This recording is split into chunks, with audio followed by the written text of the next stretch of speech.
Welcome back, folks, to the WP-Tonic Show. It's episode 335. That's right, folks. 335 episodes of this. And you've stuck with me, my blessed audience. And we've got a great guest here. We've got Sagi Shrieber. Sagi, would you like to quickly introduce yourself to the listeners and viewers? Yeah, sure. So thank you so much for having me, guys. And I am a designer and entrepreneur, originally from Israel. Right now, specifically, I'm at Columbus, Ohio, about to attend the Summit of Greatness by Lewis Howes. So I'm here in the U.S., and it's really fun. And yeah, but originally from Israel, have a blog, have actually a couple of them. And that's what we're probably going to talk about. That's great. And I've got my great co-host, Cindy Nicholson. Would you like to introduce yourself quickly, Cindy? Sure. Hello, everyone. It's Cindy Nicholson from thecoursewhisperer.com, and I help entrepreneurs that want to create awesome online courses. And before we go into our great conversation with Sagi, I want to mention one of our great sponsors, and that's WP Fusion. And what is WP Fusion? Well, it enables you your two major powerhouses of your tech stack, i.e. your WordPress website, which you should be using for your membership site, and your CRM. And basically it enables you to communicate really easy with almost 40 different CRM systems with your WordPress website. And if you've got a membership site or an e-commerce site, you can do amazing things with automating all your emails, engagement. It just does a host of different things, which I would have to spend too long explaining. You basically need to go to their website and learn a lot more. And also they offer us a unique deal. And basically, if you go to their website, WP Fusion, and you use the coupon code WP-Tonic, all uppercase, one word, you'll get 25% off any of their packages. And that's only for the WP Tonic listeners and viewers. And you find links and more information on the WP Tonic website. So, Sagi, as you mentioned in previous interviews that I've listened, you're a designer, a very good one. But you got into a little bit of difficulties. Maybe you can describe what happened and how you got out of those difficulties. What do you think, Sagi? Is that a good start for the conversation? Sure. Yeah, I bet the difficulty were led by decisions that I made, right? We all make our own lives, our own problems. But just going back, I came up as a designer.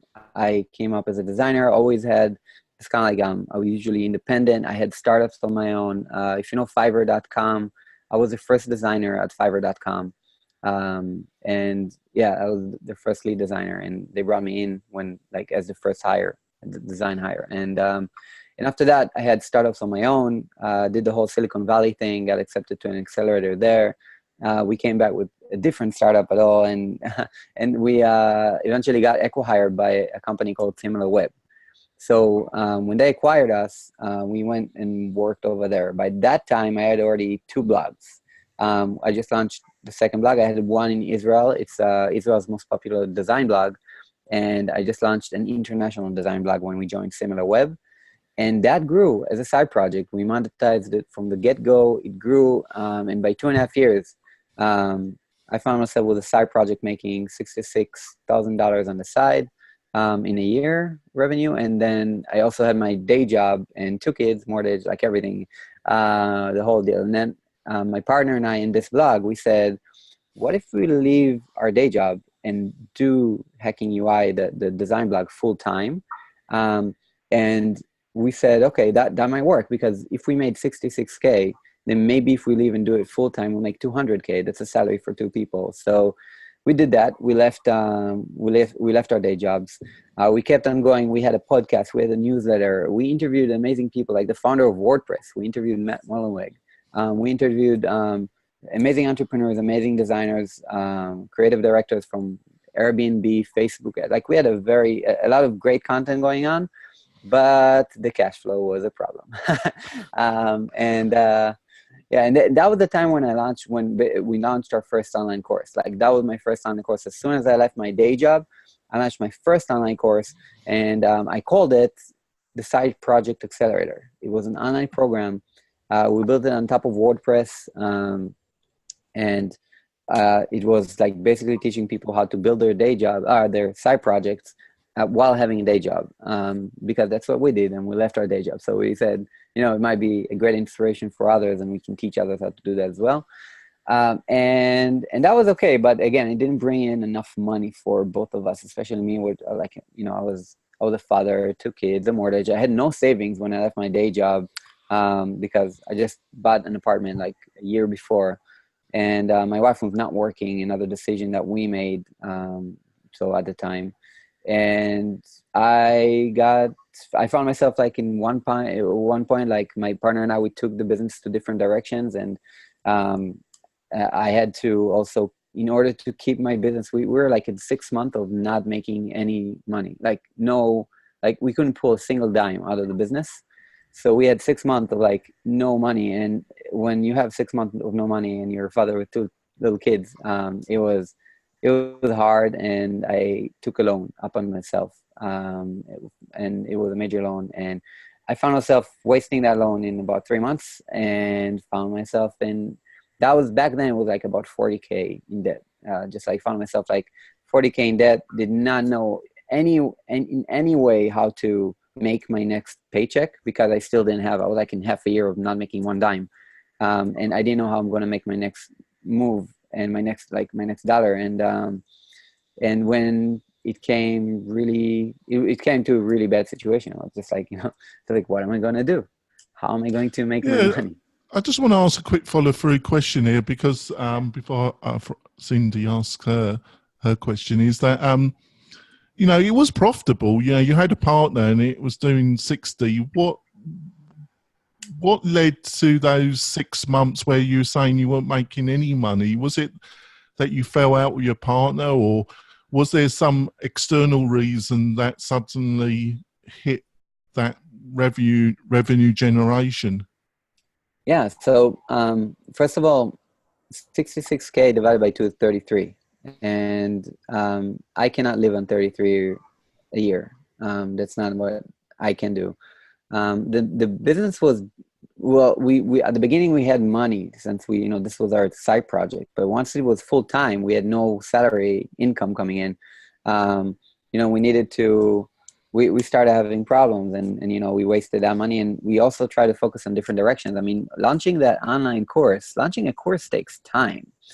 You guys know. I mean, we didn't know. We were like, let's launch an online course. We didn't know it's going to take us, 2 months to prepare the launch. And then when we launched, it's going to take us another 2 months to put together all the classes, script it out, and then record it all, and then edit, and then push it, and then, have the sessions with our people. And it took a lot of time. We couldn't focus on anything else. And then at the time we were like, there was this kind of idea where to take our business.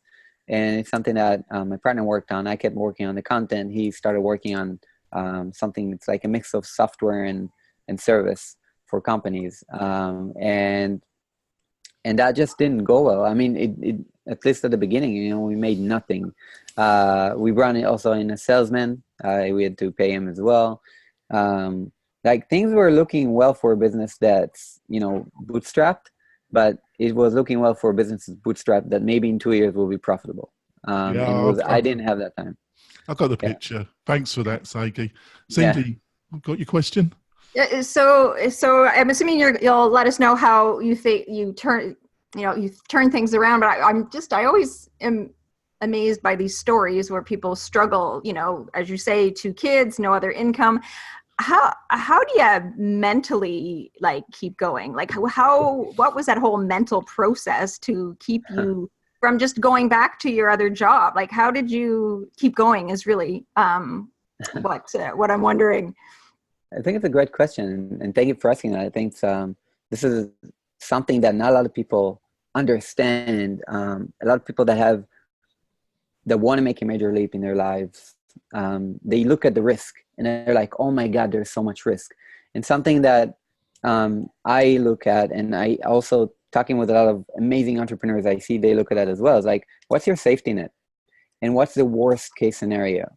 I mean, we tend to think that if we go broke, we'll probably end up in the street, like with no money, with no apartment, with no, and that's not really true. I mean, in our Western world, you know, like, I'm in Israel, it's kind of like the US in terms of like, you know, laws and stuff. I mean, it doesn't work that way. I mean, where else can, you know, a young family be with one parent not working and the other one an entrepreneur looking for himself in the world? You know, it's like, it's a privilege in a way. And I was looking at that, I was saying, okay, like, I know the situation is bad, but I am committed to my success with this. I just didn't have a plan, like, you know, to carry out on. And the thing is that I said I can always go back to have my day job. I was in my prime, like, you know, a very successful designer with the background of, like, you know, directing design at a company with 350 employees. I raised a team of 7 people. I really made a lot of progress. So I knew that almost any company would want to work with me if I want to go back to being an employee. So my safety net was that. I would say, you know, I'll just get a day job, worst case scenario. Taking that loan was a big risk as well. I was like, well, I know my partner, we didn't take the loan on the business. It's like, you know, personal matters. Like, he had his money, like, he was good. I was not good.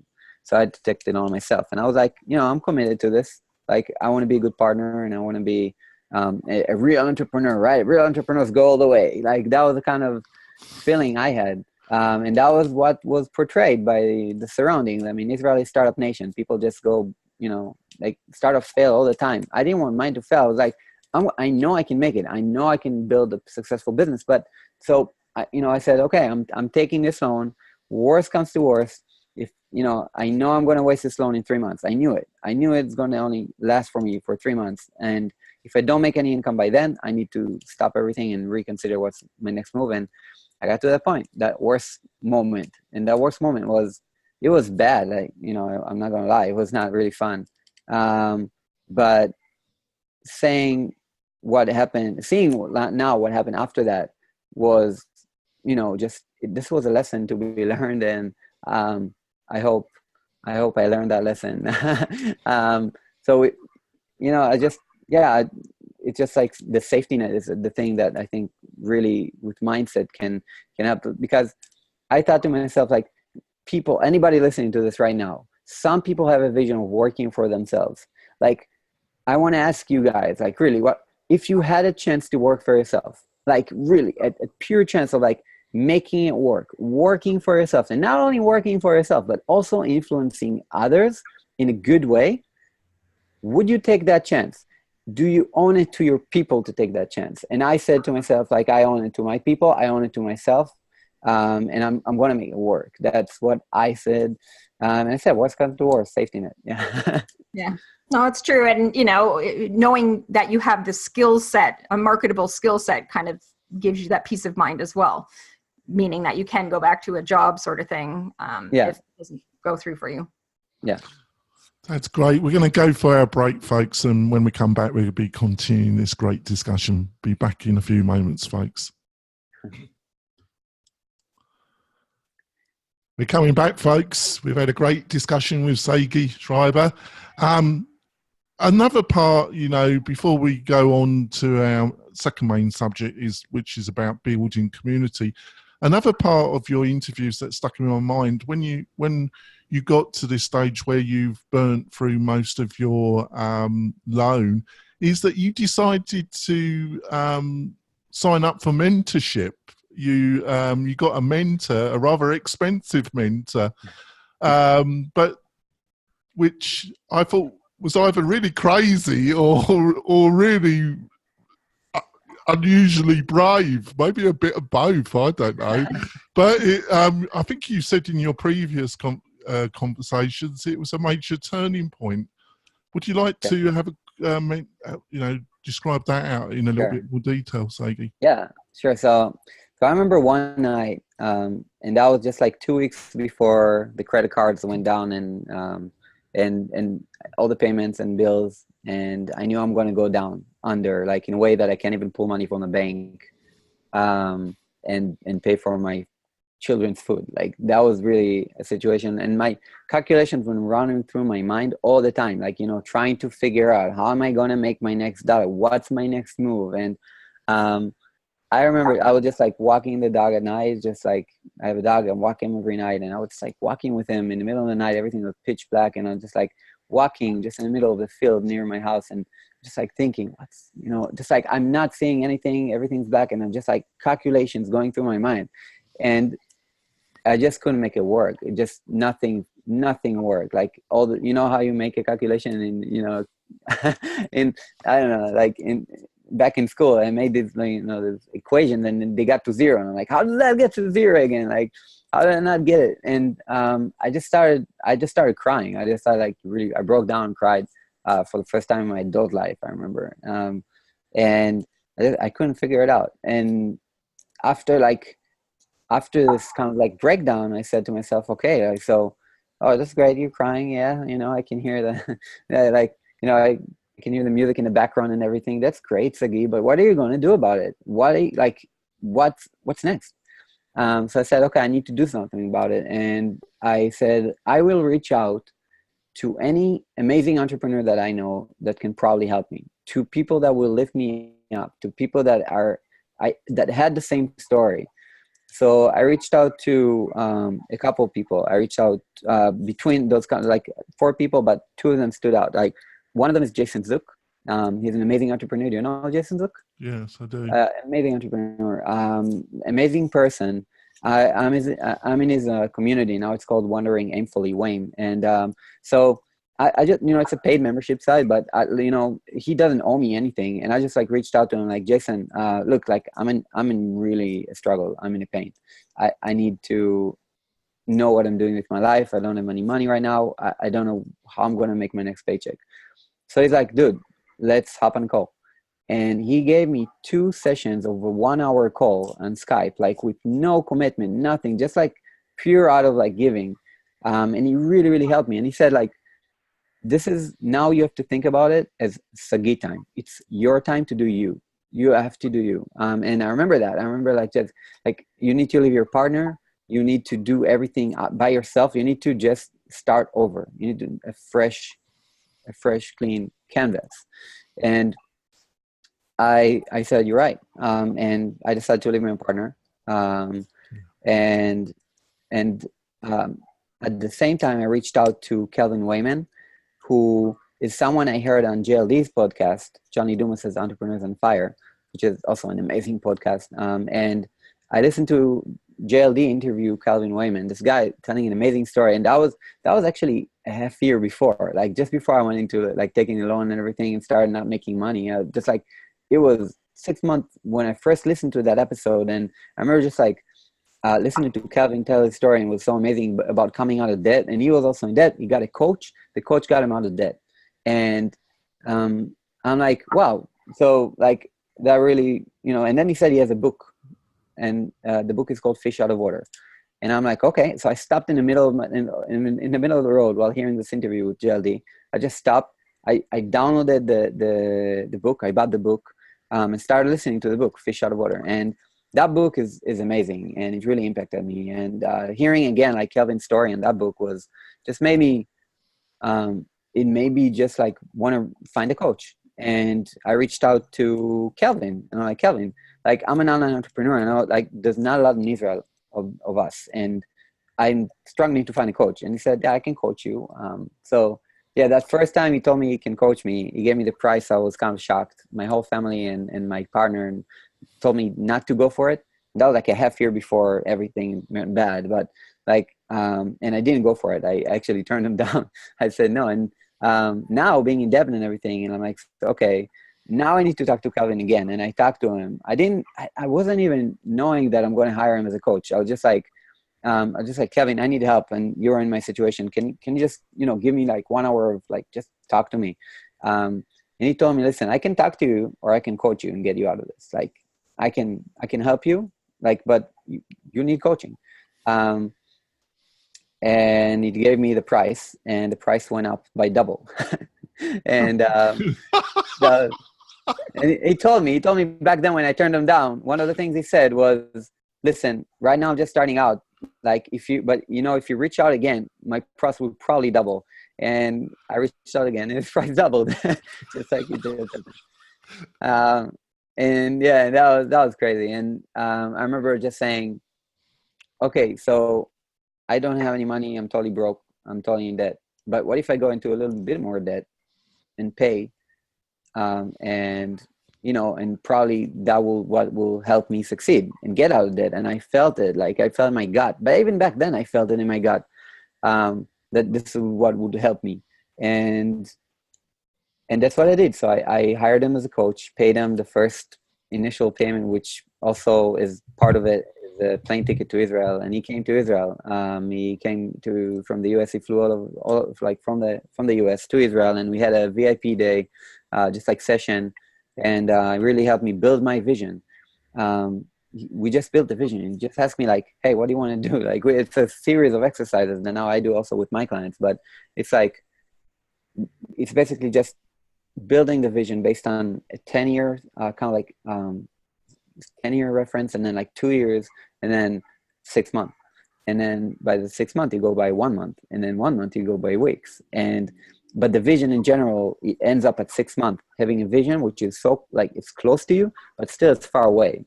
So it's like actionable, that, whatever you're saying right now should happen. It's achievable by 6 months, but it's probably stretching you. So that's what we did. And with that vision, I started crushing it from day one. It's magic. It's just like how it works.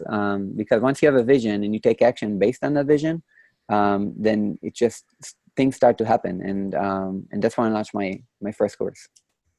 Oh, thanks for that, Cindy. Oh, wow, that's quite the story. Again, I'm just sitting there going, when it comes to money, it's like, wow, the decision to then go further in debt to, ultimately achieve the goal that you're looking for is so impressive, just so impressive. I'm always amazed by that.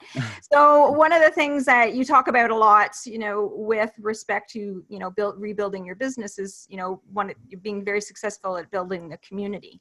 And creating an online course, that's really one of the cornerstones of, building and selling a successful online course. So maybe if you have a couple of pieces of advice for our audience around, building a community for their courses that they want to sell.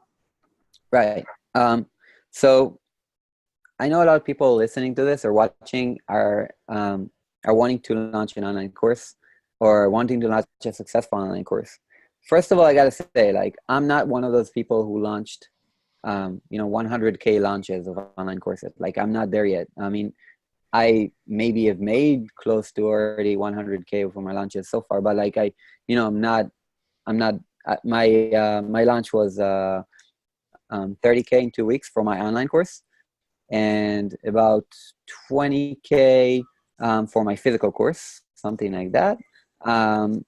And what I did as soon as I already had a community, for me, when I was building my vision, I was asking, okay, I need to find a client to work with in order to get money right away. And I need to launch something on my own. I need to continue that path on my own. I need to build myself up. And I said, what am I going to do? So I already have a community of Israeli designers. I have Israel's most popular design blog. So why don't I launch a course that will help them? And that way, it will be, I needed to understand, to think with myself, do I want to launch an online course or do I want to have it a physical course? And at that time I was in touch with a design college in Tel Aviv. And I met with their founder and we were like, okay, let's do a physical class here in Israel. So I decided to launch a full-on advanced training for UI UX designers, which will teach them everything that I know and came up with as a designer, the skills that they need in order to succeed in the real world, in working with top startups like Facebook, Silicon Valley startups. And so I decided to launch that. But of course, even if you have a community, when you just say, hey, everybody, I have a course, come sign up for $3.5K, that, it doesn't work like that, right? People just don't pay $3,500 for, just out of the blue. Oh, okay, great. You have a course, I'll pay you. So it goes by two things. One, is the proper arrangements for the course itself. And it doesn't matter whether it's online or physical class. And the second thing is the value that you give before. And that's something pretty important that I think not a lot of people get. People are like, I want to launch an online course, so I'll build the course and launch it. And I'm like, no, you can't do that. It doesn't work like that. You need to have a community to launch to. So, and you need to hold on to your horses. You need to build your credibility in their minds. So first of all, what you have to do is, first of all, it's value. It's a value game. That's the first thing. The value that you give out is the value that you get back. And that's in every industry, the way I see it. I also think that people work with you because you inspire them. And it doesn't matter whether you're a service-based business, you're an online business, you're a coach, it doesn't matter. People work with you because you inspire them. And you gave them value. And so value is the most important thing that I had going on for my community most of the time. And I was like, okay, so how am I, first of all, like, how am I going to give value with this course? Not just teach them what I want. How am I actually going to help them? So now comes the part of the preparations. So what I did, I registered. So there's something called the Ask method. It's like an online thing. Like it's a way to ask and survey your audience to understand what they need. And I've also been doing. So I surveyed them. I just sent a survey. Hey, what is your biggest challenge as designers right now? And I understood their biggest challenges, their biggest fears. And I understood also like where they stand, kind of like what's their ambitions and where they stand in their career right now. So with the survey, I had some details, some raw details. But what is it? And that's like you can call it like quantitative data, right? Because it's like many people just answering a survey. But then I needed also the qualitative data. So in every part of research, you need quantitative and you need qualitative. So the qualitative data was basically just talking to my community. So I said, in every one of my weekly newsletters, I said, if you want to book a call with me just for free advice, you can book a call with me here. It was linked to a Calendly, to my Calendly account. By the way, Calendly, an amazing tool to book calls. And it was linked to my Calendly account, and my Calendly account just like received, it was like half-hour calls with people. So every Thursday I had 2 hours where I dedicated just to talking to my people, talking to my community. Even if it didn't give me anything, it gave them value. So I know like I'm giving value, it's karma, it's good thing, like I'm helping my community. So I felt good about it. And I also got a lot of knowledge about, what do they need? What are they really like, is what they wrote in the survey correlated with what they're telling me, like over the phone? And by that, you understand another great thing. You understand the language to use when you communicate it later right? You understand the language you use in your landing page after that. Because if you talk to the people and you're like starting to understand their language, you can talk their language. And that would make perfect sense to anybody looking at the landing page, because it's all about communication. Like when you have a landing page for your online course, you need to communicate exactly to your audience, like how they would love to communicate with you over a talk, over a conversation. So, so that's what I did. I surveyed my audience, and then I pre-launched it. I had nothing. I did not even have one lesson. I had a bullet list down, and I had a landing page that I put out. And the landing page wasn't perfect, and as a designer, not being perfect is very hard. But I had an unperfect landing page, and it was just I started mailing my people and saying, "Hey, everybody, I'm launching a course. The first session is going to happen at it was 25th of October 2000, and pretty much like a year ago, where the date of my first class, and that's it. So I started, that was another like 2 months of like, even more than of like intensive sales calls, like that was like getting on the phone with people, because it's a high ticket price. Like, so that was getting on the phone with people and like basically just trying to sell them my course. Like, hey, this is why you can benefit from this product. And there's other courses out there in the market. So I'm competing with this other people, like companies of courses that they do classes of UI UX, and I'm competing now with like stuff that's in the industry, and I'm like, everybody's like, okay, so that's your first course, right? Like, so how do we know it's going to be good? And how do you know that you can teach? I mean, you're good with blogging. Can you teach? And there's a lot of, and the other competitors, of course, they played on that, and they in their calls, and like, don't go to Sagi. He can teach. He can only blog. And like, it was massive. It was really intense. So like 2-3 months of sales, and that's another thing that people don't get. If you want to launch an online course, even if it's online, you need to know how to sell. Like, whether it's low ticket or whether it's high ticket, you need to know how to pitch. And that's something that I kept in my mind. I listened to Grant Cardone's like an author and a motivational speaker, and like a pretty successful entrepreneur. So he wrote a book called Sell or Be Sold. And that's an amazing book. I really love it. And I just listen to it all the time. Like, sell or be sold. Are you selling or are you being sold to? And whatever it is in any conversation, you're either being selling or you're being sold. And for instance, with our kids, right? We're always being sold something. It's like that. So I managed to succeed with getting a full class of 22 people. That was like the cap limit on any class. I managed to succeed to book a full class for my first batch. And then I started creating the course. And I just, week by week, I created a new lesson for the course based on the bullet points that I had down. And that's another thing that I always go by. It's commit first, carry out later, and work with every online course I had. You pre-sale to understand if the market wants what you have to offer. You have to be very clear on what you're offering.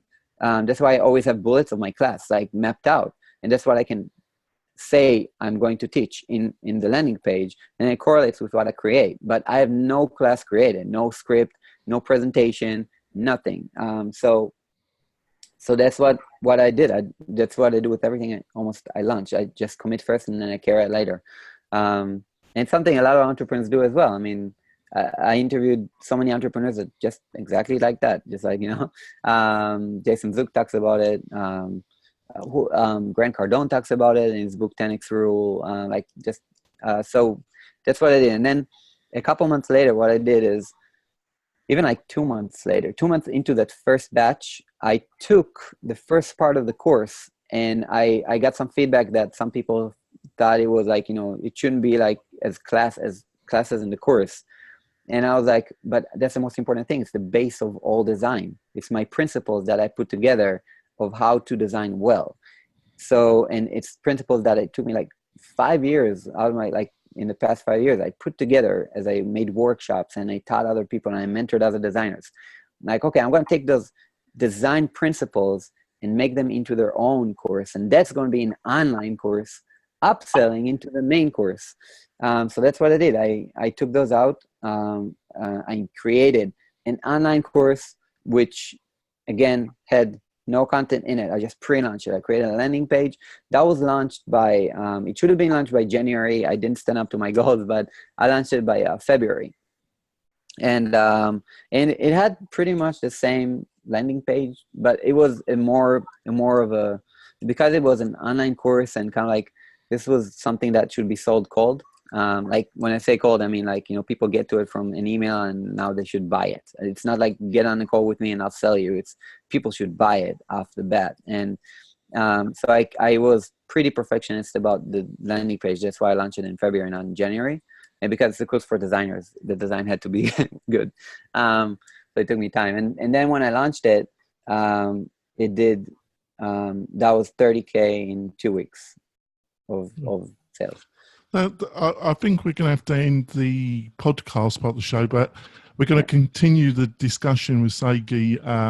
We should be able to see on the WP-Tonic website and our YouTube channel.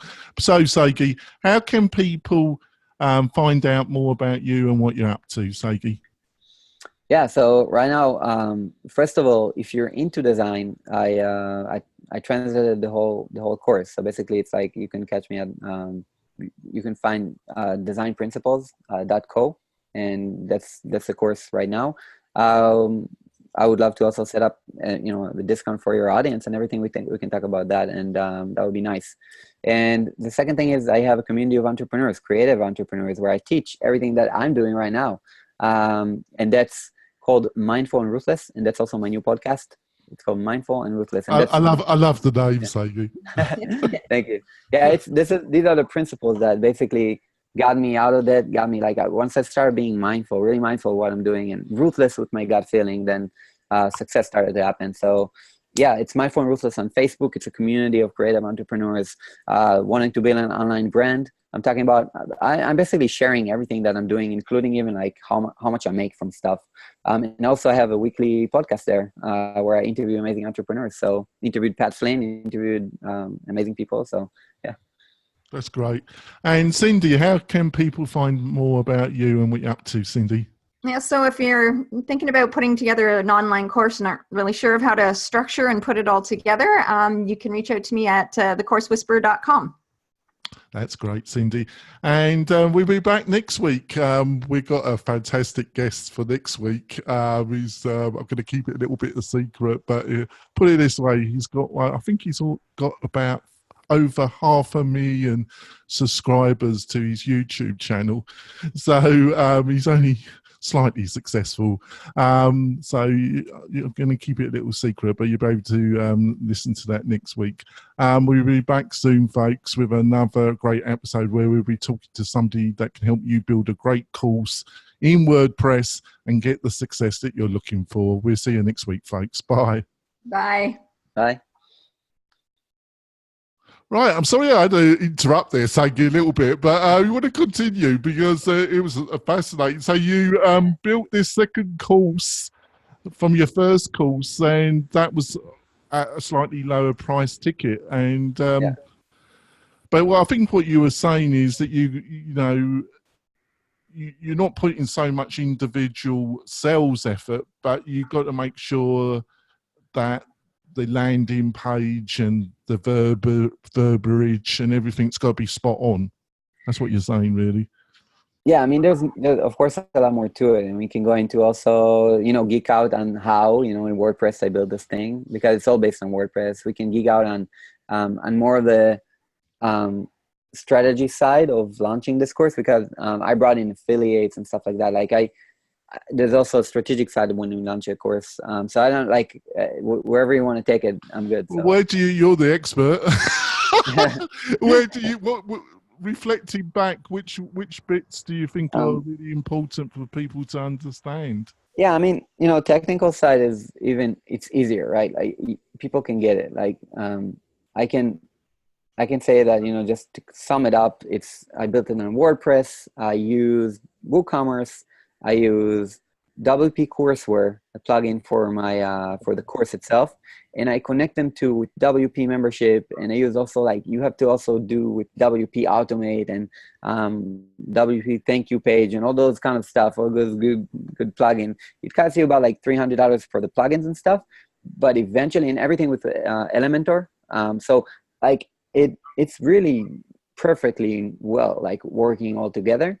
And now people just buy the course. They go to a landing page saying, "Hey, you're using immediate access." You get immediate access, and they can access their thing. But in order for launching an online course, I think people would want to know how can they actually launch an online course, and again, going back to giving value to a specific community. I think that's a lot of value that you have to give.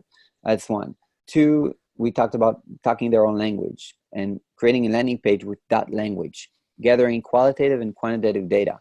Three is now when you're strategizing the launch itself, you have to think about what are you going to do in terms of email sequences and in terms of other cooperation. So I reached out to about 8 different people that have communities of their own to be an affiliate. And out of those 8, 3 replied and said, we'll be happy to.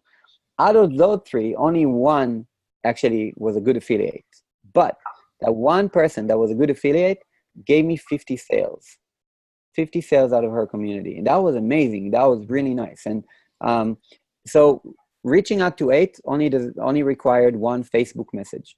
That's all. It's not biggie. Once 3 replied, you had to start going back and forth with them on the terms and how it's going to happen and when, and give them copy for their emails.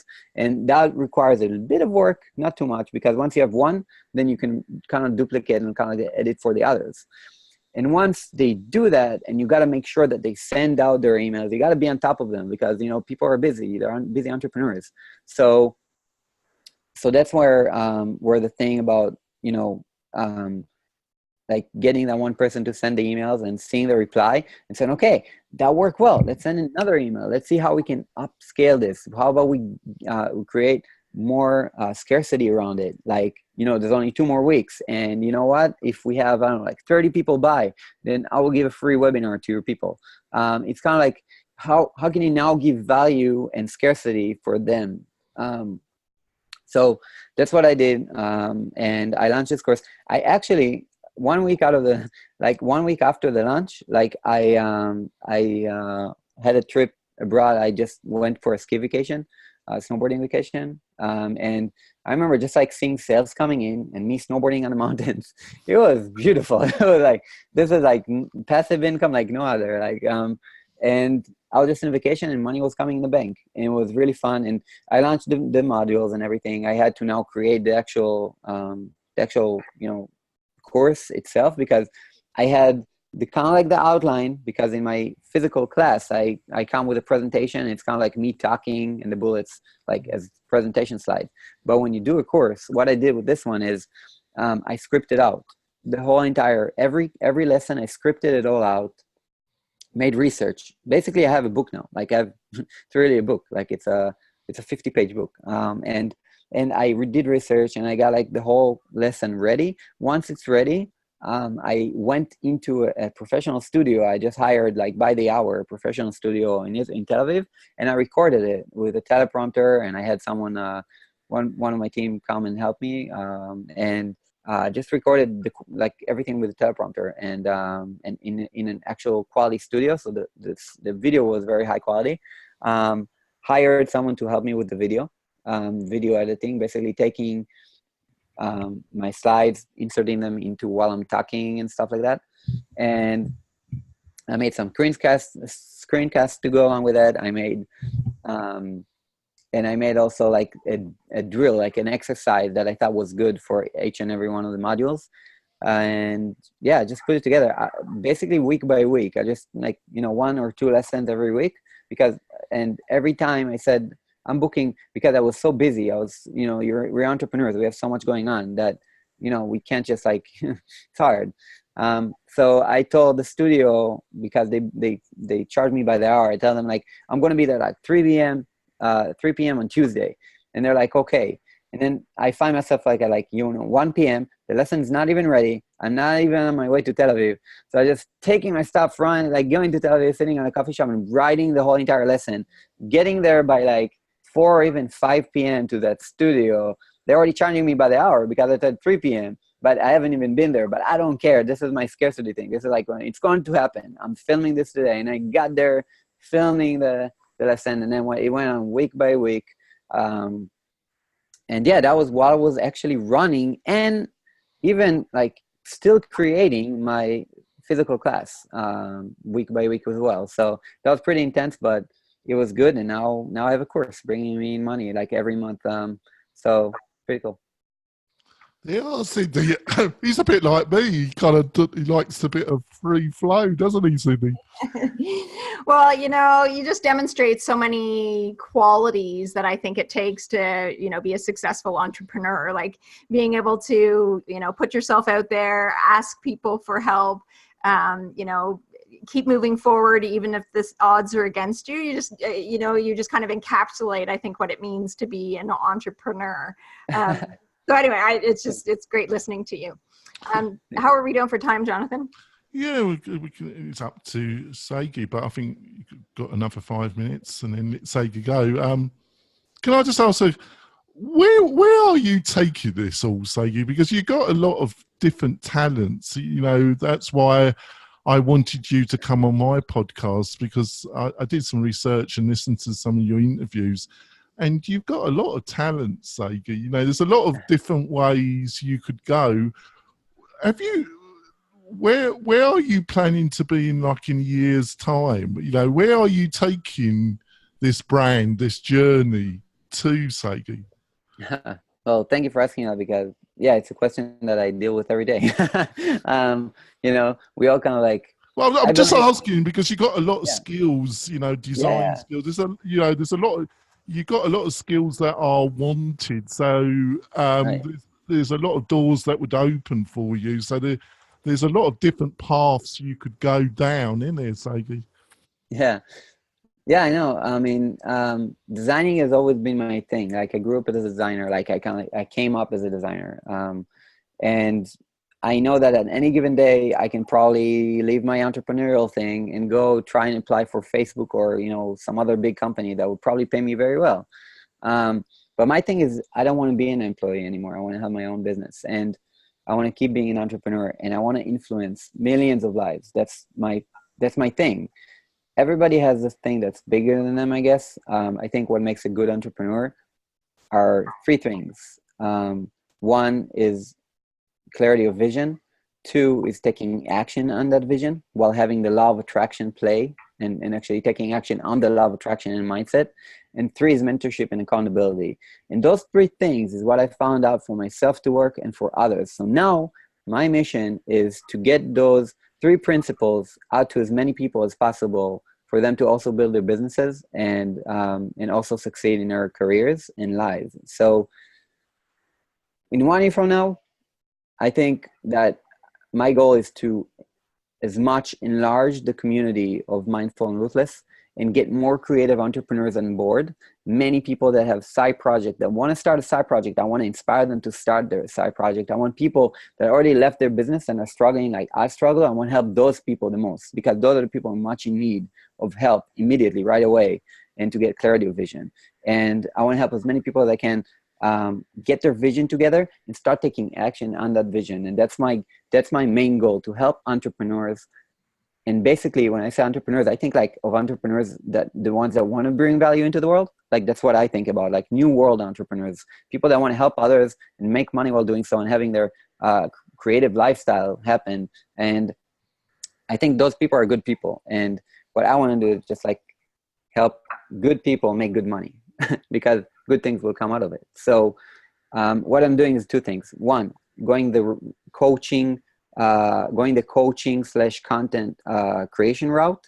And I already have a mastermind in my group, and I'm soon about to launch an online program for them as well. So that's like my Mindful and Ruthless community. But also, I'm also opening the door for my design skills to come and play with high-end entrepreneurs that are already successful and have an online course or have like a service that they sell.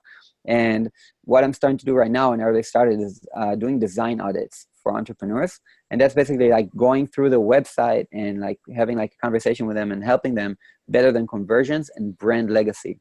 So basically all following the design principles that I teach in my online course, like because that's what's guiding me. So it's like I can give I just had a conversation 2 weeks ago with one of the people it was a successful entrepreneur. She had a blog in her niche and she had an online course, very successful online course. And she wanted to optimize. She said like, I know I can do more. So we talked, and in about 40 minutes of talking, after that, she implemented just a few of the tips that I gave and raised her conversion by 30%. So now my plan is just to keep working with top entrepreneurs. I'm now starting to work with Pat Flynn on a project that he hasn't even launched yet. So I'm starting to work with Pat Flynn. I'm working with JLD on his homepage. Hopefully it will be out soon, like new homepage.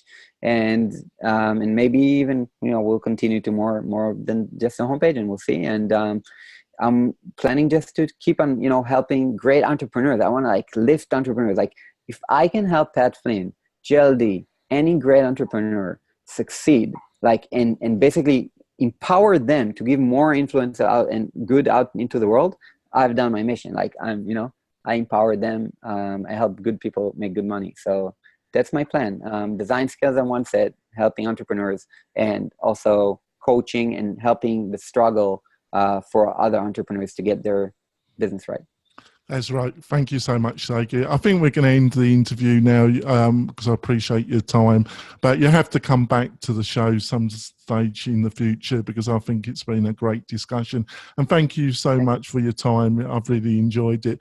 We're going to wrap it up now, folks, and we'll be back next week with somebody that will offer you some insight and hopefully empower you to make your course a real success. We'll see you next week, folks. Bye. Thank you very much. Bye-bye.